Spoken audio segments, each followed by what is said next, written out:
반갑습니다. 대구는 돈보험센터의 돈쌤입니다. 지난 한 주 잘 보내셨습니까?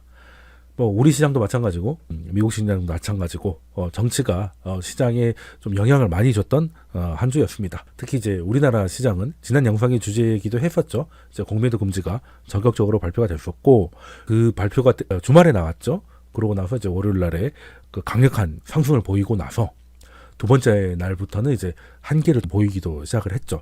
제가 그 영상에서 에코프로 기준으로 한 90에서 100만 원 정도까지는 트레이를 할 것 같다라고 말씀을 드렸었는데 두 번째 날에 12% 정도 추가 상승을 하면서 92만 8천 원을 고점을 찍고 밀려버린 상태고 지금 13일 날 기준으로는 70만 원을 하회하고 있는 모습입니다. 사실 이런 흐름은 별로 좋은 모습은 아니죠.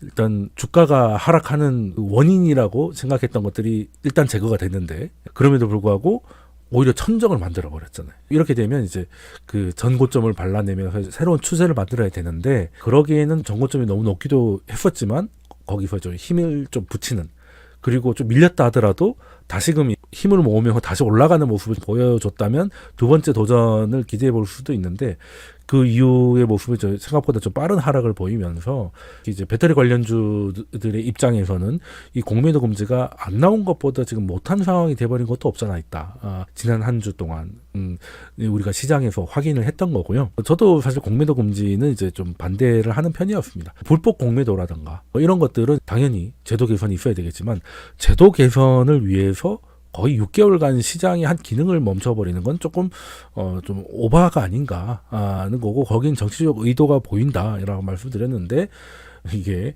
어떻게 될지 모르겠습니다만 정치적으로는 지금까지는 시장만 놓고 봤을 때는 이제 채 일주일을 가지 못하는 수급 이슈로 끝나버렸다고 볼 수 있죠. 이제 또 새로운 한 주가 됐으니까 어떻게 될지는 다른 문제겠지만 발표가 나왔던 첫 주의 결과는 이랬다는 것입니다. 그리고 이제 미국 같은 경우도 지금 정치적인 문제가 특히 예산안이라던가 특히 미국은 좀 재정 적자가 깊어지면서 거기에 대한 반대 여론이 좀 많이 올라오고 있는 상태거든요.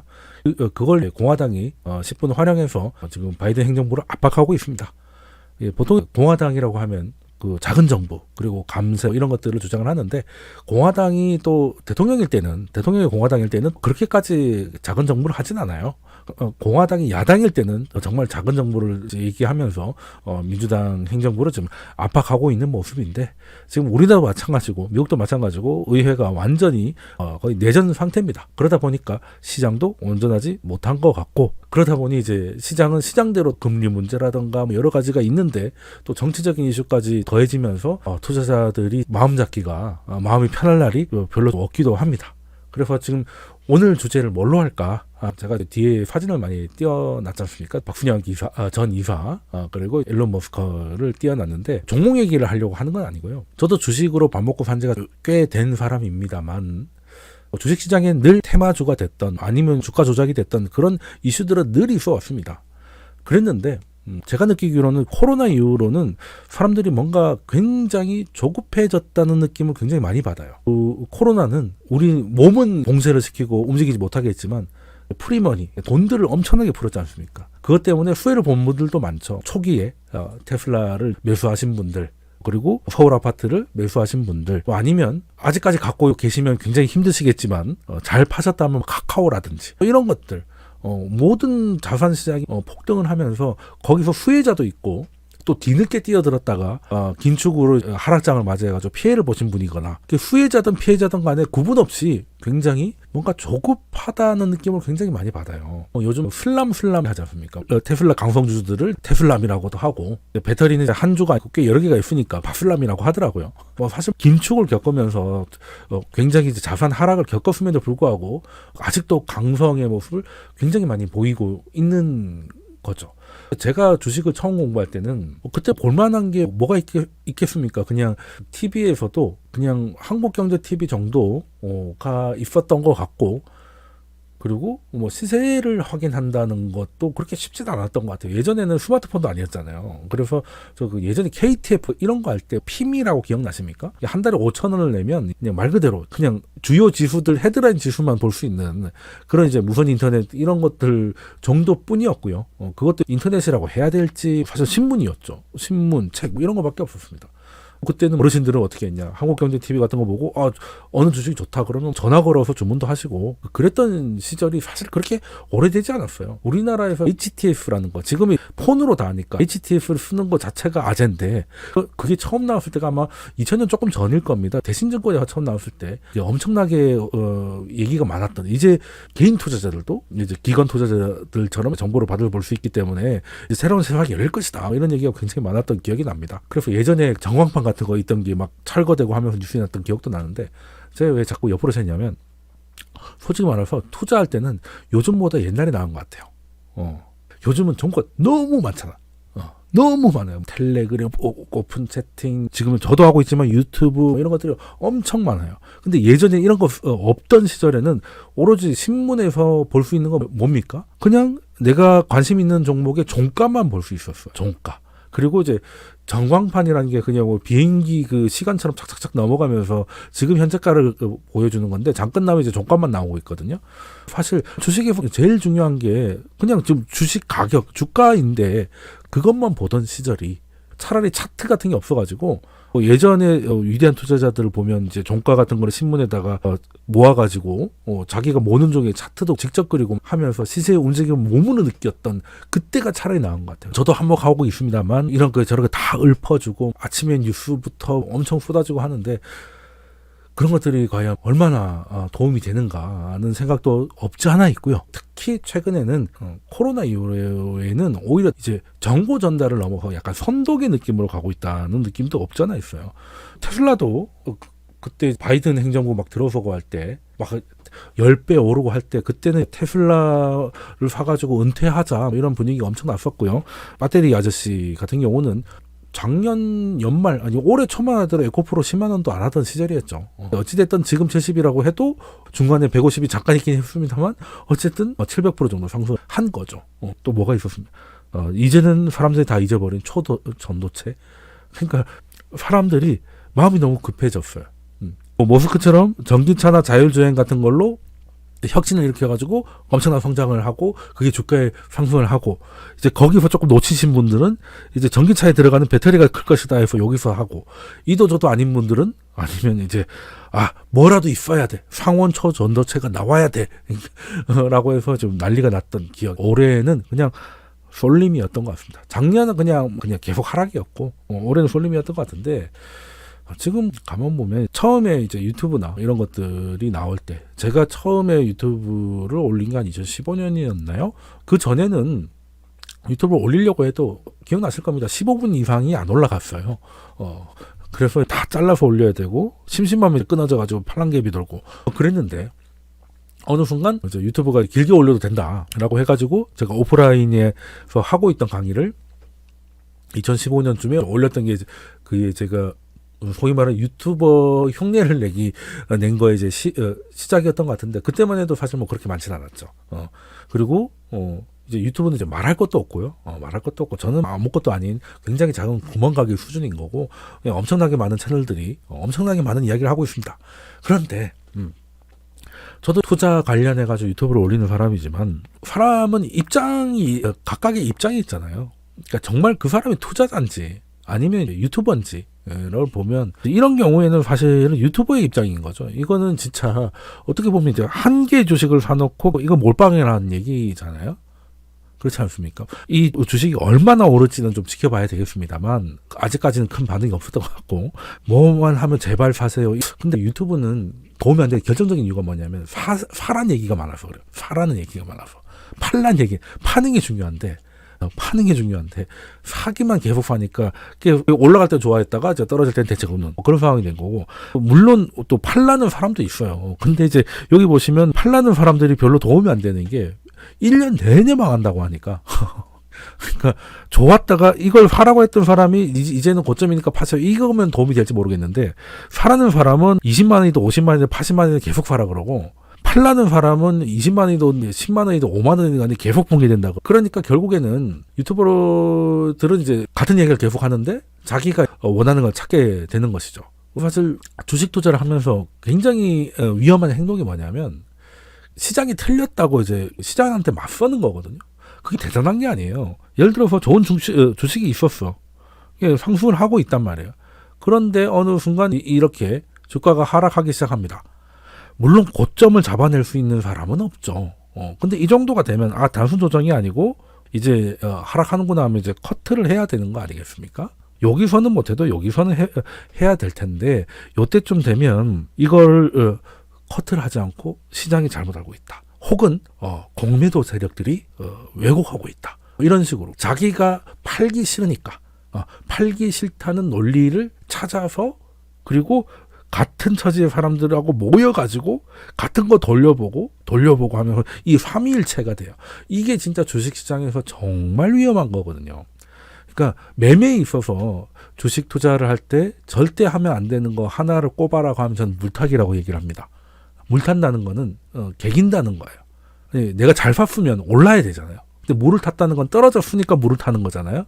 이번 투자는 나는 실패했다는 거예요. 근데 그 실패를 받아들이지 않고 오히려 돈을 더 넣어가지고 눈에 보이는 수익률만 물을 타는 그런 행동 정말 위험하다. 그리고 물타기가 불가능한 건 아니지만 거의 초고수의 영역이다. 초고수의 영역이라고 저는 생각을 하거든요. 초고수는 별로 없을 테니까 물타기만 안 해도 일단은 다행이고, 근데 물타기를 안 하기가 힘든 게 다 똑같은 사람들만 모여있죠. 저도 이런저런 채팅방에 들어가가지고 분위기를 보고 있는데 최근 2차 전지 굉장히 힘들었지 않습니까? 그래서 한번 구경을 갔죠. 물론 남들 망하는 거 구경 가려는 게 아니고 무슨 얘기를 하는가 들어보려고 왔더니 일단은 조금 이제 사람들이 좀 화가 나 있어요. 당연히 떨어져 있으니까 화가 나 있겠지만 다른 의견에 대해서는 이제 그냥 소위 말해서 이제 여론에서 두드려 패고 강퇴시키고 이런 일들이 너무 자주 되고요. 그리고 유튜버들은 볼 거 없죠. 그냥 조회수가 중요하니까 좀 자극적인 걸 뽑다 보니까 다 제목이 이런 식입니다. 이거 안 사면 바보, 요거 사놓으면 이제 노후 준비고 뭐고 다 끝날 거. 그리고 텔레그램에서 엄청나게 퍼다 나르고 이 계속 도는 거예요. 이게 뭐겠습니까? 자기들끼리 희망회로 돌리는데 혼자서가 아니라 같이 돌리니까 인간은 또 사회적 동물이라 의리가 있어가지고 손절을 또 못해요. 그러니까 나 혼자만 끙끙대고 있었으면 그냥 인정하고 손절하고 다시 시작해도 되는데 이게 아니라 나보다 더 심각한 사람도 있고 또 거기 소위 말해 좀 이빨 까는 사람도 있잖아요. 그 들어보면 또 그럴싸하거든. 그러면 또 못하고 그리고 또 유튜브의 어떤 영상을 보니까 역시 이렇게 되는 거거든요. 그러니까 사실 이게 도움이 되는가 싶습니다. 저도 유튜브 정말 잘 안 보거든요. 별로 도움이 되는 게 재미로 보는 거예요. 재미로 보죠. 근데 투자에 도움이 되는 건 그냥 솔직히 유튜브 영상 하나 더 볼 바에 그 시간에 차트를 보는 게 맞습니다. 100만 유튜버든 200만 유튜버든 간데 그 사람도 시장에서 한 개인이에요. 그 사람의 오피니언인 거지. 얼마든지 그런 생각을 할 수 있다는 거죠. 근데 그게 시장하고 뭔 상관이 있어요. 시장의 생각은 가격으로 나오는데 가격을 봐야죠. 내가 감동하고 진짜 수긍하고 이거 정말 몰랐는데 정말 대단한 지식을 주셨다라고 하더라도 가격이 반대로 가면 배운 건 배운 거고 자른 건 잘라야죠. 아무튼 그래서 이게 참 경제 유튜브에서 경제 유튜브 보지 말라고 말한다는 게 되게 좀 웃기긴 합니다만 안 보기보다는 좀 그런 쪽으로 활용하셨으면 좋겠고, 이제는 분석보다는 선동이 먹히는 세상이 된 게 제가 앞서 슬라이드에 보여드린 것처럼 사람들이 한번 뽕을 맞은 것 같아요. 이게 시쳇말로 코로나 때 한번 그 템버거 소위 말하는 10배 오르는 그런 주식 테슬라도 있었죠. 에코프로는 최대는 15배였죠. 지금도 7배고 그런 걸 한번 하고 나니까 다른 것들이 다 시시해졌습니다. 그러니까 최근에 제가 읽었던 책 중에 참 도움이 많이 됐고 유튜브에서도 참 소개가 많이 되는 좋은 책이 있어가지고 제가 좀 생각이 나서 가지고 왔는데 도파민레이전이라는 책인데요. 인간은 뭔가 쾌락이 있어야 설렘이 있고 뭔가 하면 좋겠다는 마음이 있어야 인간이 움직일 거 아니겠습니까? 이런 게 전혀 없으면 삶에 의욕이 없고 무기력이 빠지는 거겠죠. 근데 문제는 저도 이제 살 뺀다고 굉장히 힘든데 왜 살 빼는 게 힘들겠습니까? 인류가 이렇게 먹을 게 많은데 참아본 적이 별로 없잖아요. 예전에는 늘 어떻게든 기아 상태에서 살아남느냐가 진화의 최대 목적이었지, 지금 어떻게든 이 먹을 게 천지고 어떻게든 잘 절제를 해가지고 살을 안 찌게 한다는 거는 어떻게 보면 인간의 수십만 년 동안 인간이 해온 진화에 대해 역행을 하는 거잖아요. 본능에 반하는 거잖아요. 뭐가 맛있다라는 건 그게 살찐다는 거지 않습니까? 그걸 하기가 되게 쉽지가 않다. 그러면 그 가장 중요한 먹는 거에 대해서도 그렇다면 인간의 감정, 특히 쾌락 이런 것들에 대해서도 이런 게 없겠느냐. 라는 생각이 있었는데 책에서 너무 잘 설명을 해줘가지고 제가 영상에서 좀 가지고 와요. 책 유튜브는 아니지만 한번 이제 꼭 보셨으면 해가지고, 물론 워낙 유명한 책이라서 많이 보셨을 것 같은데, 쉽게 말해서 인간이라는 거는 뭔가를 하면 초콜릿을 하나 먹으면 기분이 좋아지고, 유튜브 쇼츠에서 좀 웃긴 거 보면 낄낄대면서 좀 순간순간 재미나게 시간을 보낼 수가 있잖아요.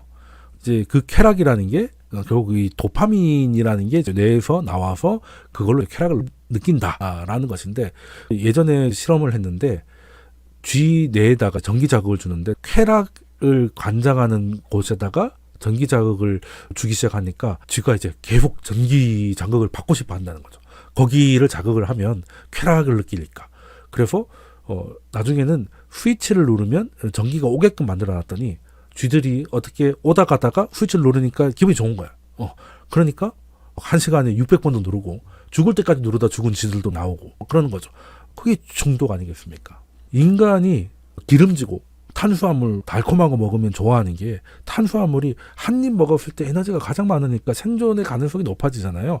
그래서 생존 가능성이 높은 걸 많이 먹어라라고 프로그래밍 돼 있다 보니까 먹으면 기분이 좋고, 기분 좋으니까 배가 부른데도 계속 먹다 보면 결국에는 이제 비만이 되는 거지 않습니까? 그럼 쾌락도 마찬가지더라는 거죠. 쾌락도 초콜릿이라든지 쇼츠니 게임이니 쇼핑이니 포르노라든지 이런 것들을 그냥 쉽게 쾌락을 느끼게 되면 재밌는 게, 소위 말하는 현타라고 하잖아요. 뭔가 친구들하고 막 떠들고 놀다가 집에 올 때 뭔가 가슴이 너무 헛헛하고, 유명한 유튜버들이 얘기를 하던데 라이브에서 막 시끌벅적하게 채팅창 읽을 수 없을 정도로 빠르게 올라가고 막 시끌벅적하게 2-3시간 방송을 했다. 그리고 딱 끝나면 라이브였기 때문에 되게 조용하잖아요. 그때는 거의 자살 중독을 느낄 정도로 굉장히 마음에 그 헛헛함을 느낀다고 하더라고요. 그게 뭐냐면, 우리의 마음은 균형을 잡으려고 한다는 거죠. 예를 들어서 이제 쾌락을 느꼈으면 너무 쾌락적으로 가면 좀 위험할 수 있으니까 이 쾌락이 다시 이제 정상으로 돌아온다는 게 좋았다가 나빴다가 되는 거잖아요. 여기는 이런 식으로 세균처럼 표현을 해놨는데, 그래서 짧게 뭔가를 느끼고 나면 그만큼 상응하는 헛헛함, 고통이 따르더라는 겁니다. 이게 싫으니까 더 이거를 하게 되고, 근데 더 계속 하면 할수록 또 내성이 생기니까, 예전에는 1시간이면 됐던 게 2시간 해야 되고, 예전에는 담배 1개 피우면 되는데 줄담배를 펴야 되고, 뭐 이런 상황이 온다는 겁니다. 요거까지는 다 이해가 되실 거예요. 그래서 인간이 중독이 되는구나. 근데 재밌는 거는 저도 이런 거는 대충 알고 있었는데, 여기서 이제 크게 깨달은 거는 도파민이라는 거는 그 총량이 있다라는 겁니다. 총량. 남자는 정자가 있고 여자는 난자가 있잖아요. 그 둘의 차이가, 결정적인 차이가 뭡니까? 일단 정자는 되게 많죠. 굉장히 한 남자가 죽을 때까지 만들어내는 정자 수를 계산하기가 힘들죠. 일단 많이 나옵니다. 근데 재밌는 거는 난자라는 거는 한 여성이 가지고 타고나는 그 난자 수가 정해져 있잖아요. 그걸 다 소진하고 나면 폐경기가 오는 것이고, 이게 어떤 거냐면 아드레날린 같이 사람을 흥분시키고 이런 것들은 특정 상황이 계속되면 계속 올라올 수가 있는데, 이 쾌락을 관장하는 도파민 같은 경우에는 마치 난자처럼 총량이 있다라는 겁니다. 총량이. 그러니까 쉽게 말해서 도파민이 분비가 빡 되고 나서 그걸 채울 때까지는 시간이 굉장히 오래 걸린다는 거고, 그리고 한번 강한 거에 노출이 되고 나면 그 다음부터 시시한 게 눈에 들어오지 않는다라는 건데, 여기 보면 이제 도파민 분비 순위라 해가지고 쉽게 말해서 어떤 거를 하면 쾌락을 느낄 수 있느냐를 봤을 때, 쇼핑 같은 걸 하면 평소에, 그러니까 평소라는 건 이제 좋지도 싫지도 않은 그냥 딱 평화로운 상태를 100으로 봤을 때 뭔가 지르고 이러면 한 160 정도 점점 높아지는 거죠. 이게 현실적으로는 이제 3등이 리미트죠. 영어 마약이니까 마약 없이 갈 수 있는 최고의 그게 이제 복권 당첨인데 이게 800%래요. 근데 생각보다는 별로 안 높지 않습니까? 보통 기본이 8배라니. 저는 당첨이 안 돼봐서 모르겠는데. 근데 재밌는 건 아무것도 안 하고 있다가 100이었다가 복권 당첨되면 800%의 도파민을 느꼈다가 원래대로 돌아와서 살 수 있느냐? 그게 아니라는 거죠. 우리가 1년에 만들 수 있는 도파민 예를 들어 2000이다. 라고 하면 복권 당첨을 한번 해버리면 여기서 800을 써버려가지고 1200이 남아요. 그러면 40%가 줄어든 거잖아요. 40%가 줄어든 건데, 그러면 이런 것들이 평소보다 쾌락이 40%씩 다 날아간다는 거죠. 그러니까 어쨌든 우리가 쓸 수 있는 도파민은 2000이라는 거야. 예를 들어서. 근데 이거를 약을 해가지고 한 방에 약을 해서 2300%를 써버렸다. 그러면 이제 그 총량을 넘어버렸죠. 그 뇌에는 한동안 도파민이 아예 없는 거예요. 그러면 요때 나오던 이런 도파민들은 아예 제로가 되는 겁니다. 그러니까 마약 중독이 그렇다는 거잖아요. 마약을 해서 좋은 게 아니라 마약을 못하고 있을 때 금단현상이 너무 괴롭기 때문에 그래서 마약에 탐닉을 하게 된다. 그 얘기가 학술적으로 보면 이렇게 된다는 거죠. 주식도 마찬가지인 거예요. 템버거 한번 먹고 나면 다른 거 다 시시해집니다. 다른 거 다 시시하죠. 코인 같은 거 알트코인 그렇게 하지 말라고 하는데 요즘 또 비트코인 좀 오르고 하니까 또 알트코인도 하더라고. 왜겠습니까? 알트코인이 오를 때는 쫙쫙 가잖아요. 개미들도 사실 삼성전자 갖고 하겠습니까? 주로 중소형주 갖고 많이 하잖아요. 올라갈 때 짜릿하니까. 그렇게 되면 다른 이런 수익에 대해서의 만족감 이런 것들이 사라지니까. 그런데 코로나 이후로 이런 일이 너무 자주 일어났잖아요. 테슬라도 있었고 네이버 카카오도 있었고 떨어질 때는 또 왕창 떨어지고 나서도 올해 배터리, 전도체 이런 것들 보면 다른 것들이 눈에 들어오지 않는 거예요.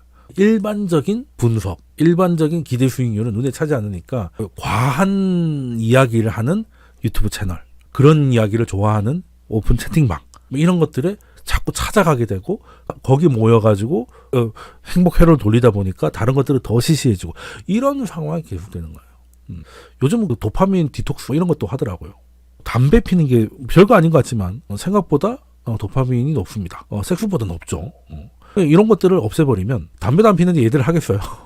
그러니까 빼고 나면 어차피 우리가 느낄 수 있는 도파민 총량은 있으니까 별거 아닌 거에 옛날보다 즐거움을 느낄 수 있다는 거죠. 요즘에 유행하는 찬물 샤워 같은 거. 쾌락을 먼저 느끼고 나서 현타가 오잖아요. 그러니까 아예 거꾸로 해가지고 그 논리가 쾌락이 왔으면 향상성을 유지하기 위해서 고통이 따라온다는 거잖아요.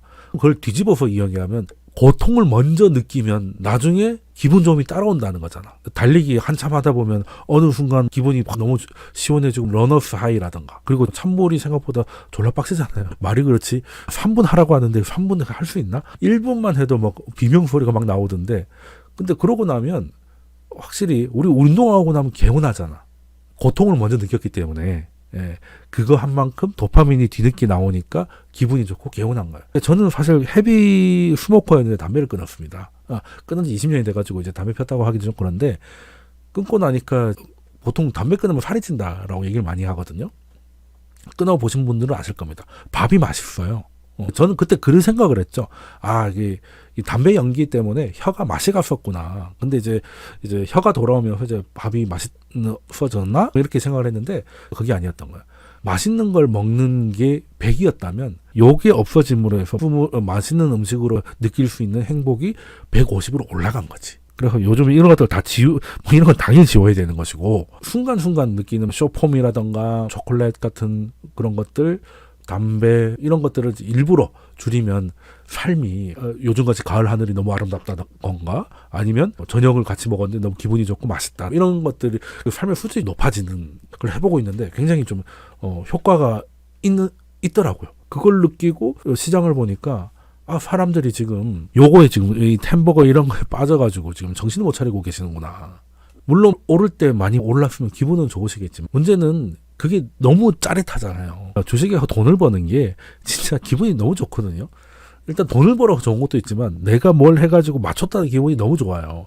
사실 저도 그것 때문에 하는 건데 그래서 이제 남들한테 말했는데 그것대로 들어가면 하면 얼마나 기분이 그것 때문에 여기까지 온 건데요. 근데 문제는 거기에 너무 빠져들면 이 도파미네이션 책에서도 그러던데 그 도박 중독자들이 도박을 할 때 한 번 크게 잭팟을 터뜨린 기억 때문에 계속 돈을 잃으면서도 계속 베팅을 하지 않습니까? 그때 옆에서 보면 저 왜 저래 차라리 지금 그만두면 지금 일어나면 이익일 텐데라고 생각을 해도 그 사람들은 그러지 않는다는 거예요. 오히려 이렇게 꼴다가 돈을 벌면 더 짜릿하기 때문에 오히려 더 한도간에 잃었으면 좋겠다는 생각을 한대요.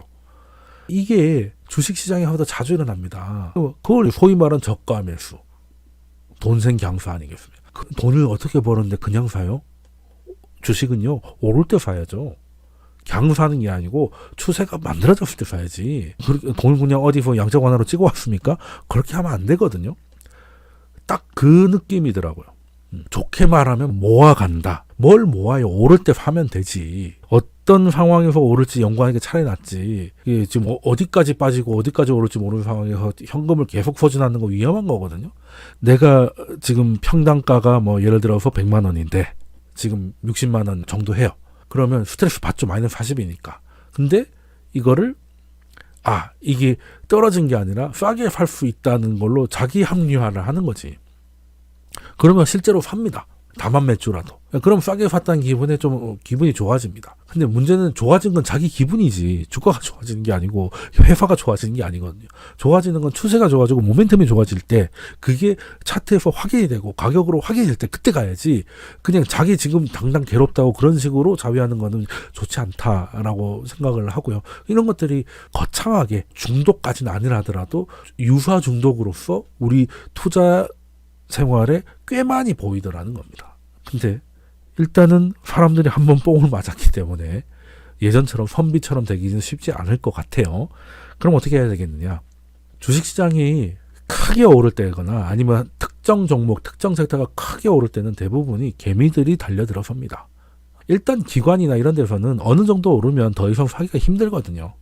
기관 투자라고 해가지고 대단한 게 있을 것 같은데 기관 투자자들은 일단 기본적으로 자기 돈이 아니기 때문에 보고나 교재가 굉장히 많습니다. 예를 들어서 에코프로가 10만 원에 갑자기 88만 원까지 쫙 갔는데 더 오를 것 같다고 산다는 거 쉽지 않다는 거죠.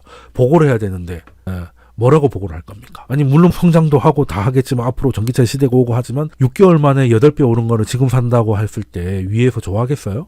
쉽지 않다는 거죠. 그러니까 오히려 공매도가 나오는 겁니다. 개인들은 갈 것 같으면은 80만 이제 시작이야. 화상 가야지. 이렇게 되면 계속 들어온단 말이야. 그게 한두 명이 아니라 흐름이 돼버리면 그 종목이 아니라 또 주식시장 자체로 돼버린 게 코로나 때잖아요. 미국도 마찬가지고 우리도 마찬가지고 급등을 할 때는 대부분 개인들이 돈을 들고 와서 고객 예탁금을 늘려가면서 쭉쭉쭉 밀고 가거든요. 근데 앞으로도 그런 일이 은근 자주 있을 것 같아요. 그러니까 시장 전체를 올리기에는 금리도 높고 해가지고 쉽지 않은데 특정 섹터, 특정 종목에는 선동 이런 것 때문에 수급이 과하게 집중돼가지고 휙휙 올라가는 일들이 자주 있을 겁니다. 자주 있을 겁니다. 그러면 우리는 또 그거를 그냥 쯧쯧쯧 하면서 뒤에 있을 수는 없는 것이죠. 우리는 그냥 선비짓 하자고 투자하는 건 아닙니다. 그럴 때 어느 정도 또 수익을 내야 되는 거잖아요. 네. 문제는 계속 올라가니까 거기 취해가지고 지금 템버거 갈 건데 200%는 아무것도 아니야 뭐 이런 식으로 이 밑에 것들을 무시하는 그런 행동을 하지 마시고요. 줄 때 팔아야 됩니다. 그러니까 치고 올라갈 때 초반에는 더 치고 올라갈지 아닐지 알 수가 없잖아요. 근데 치고 올라가는 게 맞아.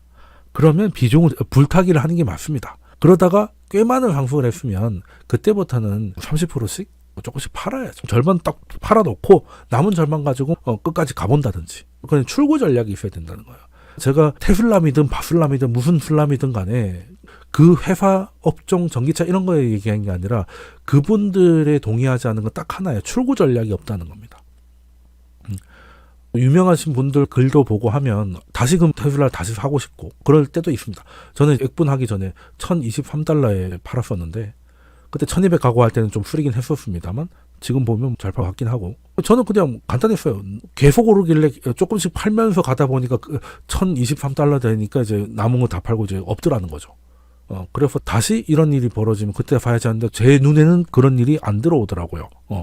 그래서 그냥 그 이후로는 꽤 오래됐죠. 그래서 저는 출구 전략이 없는 그러니까 저 같은 사람도 다시 사야 되나 이런 생각이 들 만한 그 기술에 대한 해박하고 글들을 영상들을 많이 봤는데 그래 그 좋다 이거예요. 자율주행 대단하고 이제 한국에서 뭐 신청이 들어갔다면서요. 근데 문제는 그럼 영원히 올라가냐는 거죠. 그건 절대 없습니다. 영원히 올라가는 건 없어요. 출구 전략이 있어야죠. 근데 출구 전략이 뭐 화성이면은 힘든 것이죠. 힘든 것이죠.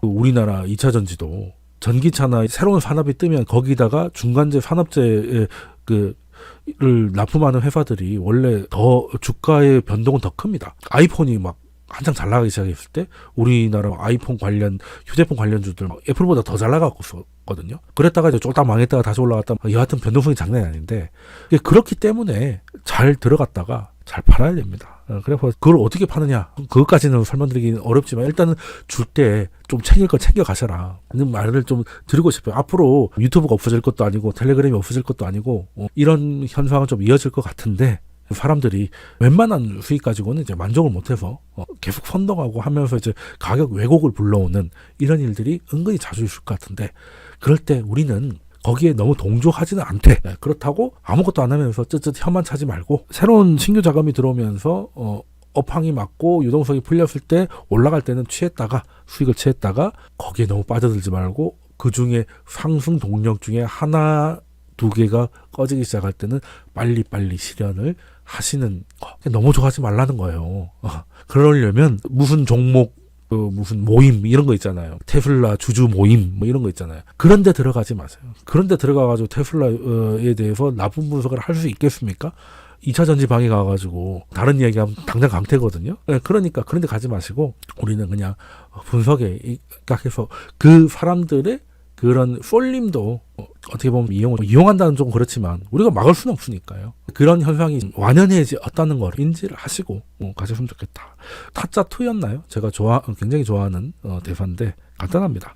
먹을 만치 먹었으면 눈 딱 감고 일어나라 라는 겁니다. 주식시장도 이 종목 외에도 기회는 언제든지 있습니다. 언제든지 있고요. 지금 제가 2차 전지에 대해서는 끝난 것처럼 얘기하지만 다시 또 시작될 것 같으면, 저 2차 전지 7월 26일 날까지 주주였습니다. 7개 종목 중에 5개가 2차 전지였어요. 그러다가 아니었으니까 판 것이고, 그러다가 또 다시 좋아지면 또 들어가면 되는 거죠.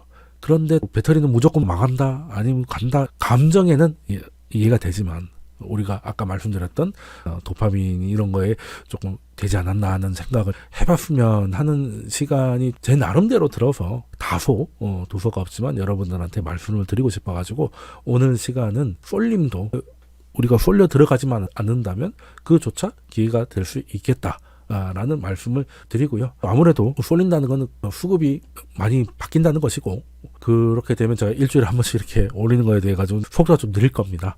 그래서 제 채널도 구독해 주시면 더 많은 영상 보실 수가 있고, 영상으로 좀 힘든 부분 이런 것들은 이제 제가 오픈 채팅방에서도 저희는 어떤 종목 희망회로 돌리는 데 아닙니다. 그러니까 지금까지 들어가지 말라고 해놓고 자기 채팅방에 들어오라고 하니까 좀 무한한데, 그런 성격은 아닙니다. 저희 어떤 종목 화성까지 간다, 다른 얘기하면 강퇴하고 이런 방 아니니까, 제정신인 사람들 위주로 다 계시니까요. 한번 오셔가지고 재미도 없고 정보도 얻으시면은 도움이 되실 것 같습니다.